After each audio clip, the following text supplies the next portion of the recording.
Bonjour et bienvenue dans les Minutes Labocast. Je vous invite aujourd'hui à découvrir ce nouveau scanner sans fil proposé par Shining, ce que contient le coffret et comment le mettre en œuvre. Alors ce scanner sans fil est léger, 194 grammes, il est petit mais il a tout d'un grand. Tenu comme un stylo, il offre une grande aisance pour tout type d'empreinte. En implantologie, associé au kit de photogrammétrie intraorale, la précision de l'empreinte obtenue est inégalée. Enfin, il s'intègre dans la suite logicielle du scanner facial de manière très fluide pour enregistrer la face en 3D et les mouvements mandibulaires du patient.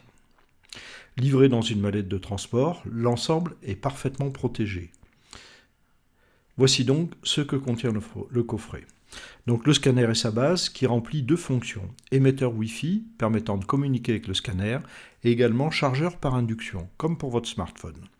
Livré avec 6 embouts de numérisation, 2 larges, 3 médiums et un petit. 2 batteries et un chargeur indépendant qui sera alimenté en USB-C, un dispositif d'étalonnage et une clé USB pour installer le logiciel.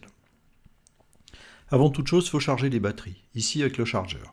Donc on ouvre ce petit accessoire, on place la batterie et on va connecter ce chargeur avec un câble USB-C, soit sur une prise restante de l'ordinateur ou avec tout type de chargeur. Un petit voyant indique la qualité de la charge. Il faut également placer une batterie dans le scanner. Donc on va ouvrir le scanner en retirant cette pièce qui est tout à fait à l'arrière. On place la batterie, on referme. Immédiatement, le signal indique que la batterie est en place et le scanner allumé. Pour l'éteindre, une pression de 5 secondes suffit et il suffit de repositionner ensuite le scanner sur sa base. Alors on a vu les embouts, voici les vues comparées des champs de vision des 3 embouts. Le repère vert qui apparaît à l'écran n'est pas représentatif de l'embout utilisé. Il indique que la numérisation s'exécute correctement. Il passe en rouge lors de la perte de corrélation. Dans la fenêtre de numérisation, on voit clairement la différence de champ de vision. L'embout large est indiqué pour scanner les arcades édentées et en implanto pour la photogrammétrie. Le petit convient pour la pédodontie et le moyen pour toutes les autres indications. Alors le système anti-buée, tous les embouts sont munis de broches pour le chauffage du miroir et ainsi éviter la formation de buée. Cette solution remplace avantageusement la ventilation qui provoque parfois l'assèchement de la cavité buccale.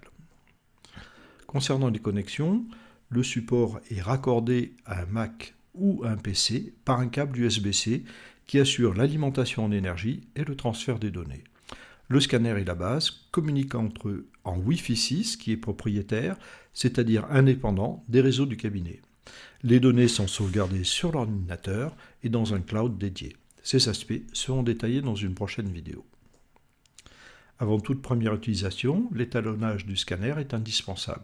Il le sera ensuite de manière régulière pour conserver la précision de travail. Donc le système est relié en USB à l'ordinateur ainsi que la caméra. On va donc retirer ici l'embout de numérisation. Alors l'icône éventuelle rappelle le délai lorsqu'il est nécessaire de refaire cette manipulation au bout d'un certain temps.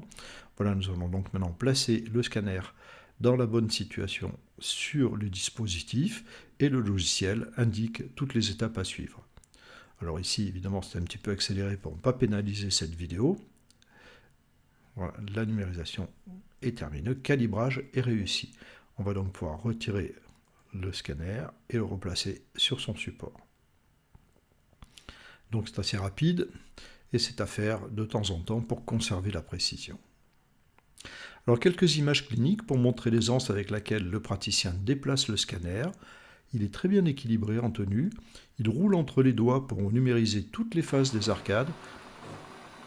Voyons ici comment on peut le faire pivoter très simplement d'un mouvement de la main. Il n'y a pas de fil, c'est donc très très léger.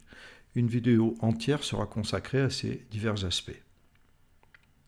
Nous voyons ici le rendu après le post-processing.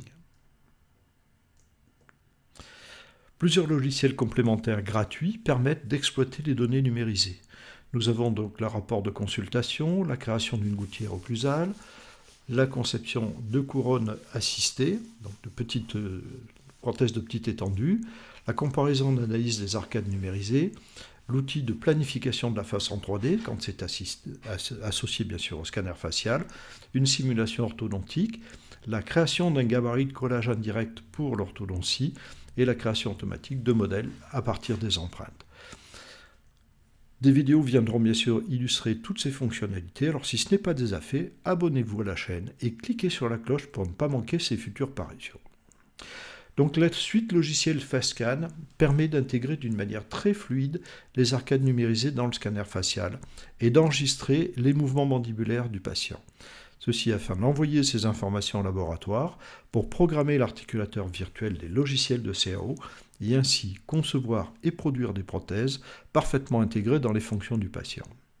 Enfin, la photogrammétrie apporte un degré super de précision dans la prothèse implantaire étendue. La gamme Elite comprend 2 modèles avec exactement les mêmes performances. Tous deux sont compatibles photogrammétrie et scanner facial. On observe une légère différence de poids en faveur de la filaire, qui est bien sûr dépourvue de batterie et de module Wi-Fi. Alors si cette vidéo vous a plu, mettez-nous un pouce bleu, partagez-la, abonnez-vous à la chaîne et cliquez sur la cloche pour ne pas manquer nos nombreuses prochaines parutions. Je vous remercie de votre attention.